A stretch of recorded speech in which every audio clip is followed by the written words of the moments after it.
ایک تھا درزی، اس کے تھے 3 لڑکے۔ درزی بہت ہی غریب تھا۔ درزی کے پاس صرف ایک ہی بکری تھی۔ تینوں لڑکے اسی بکری کا دودھ پیتے اور کسی طرح گزر بسر کرتے۔ ایک دن ہر لڑکا بکری کو جنگل میں چرانے لے جاتا۔ جب لڑکے کچھ بڑے ہو گئے تو بکری کا دودھ ان کے لیے کم پڑنے لگا۔ مجبوراً بڑا لڑکا گھر چھوڑ کر باہر کمانے نکلا۔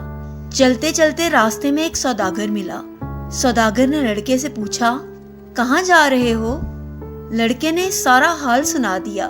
سوداگر کو اس پر ترس آیا اور اس نے اسے اپنے پاس نوکر رکھ لیا۔ سوداگر نے خریدنے اور بیچنے کا کام اس کو سکھایا۔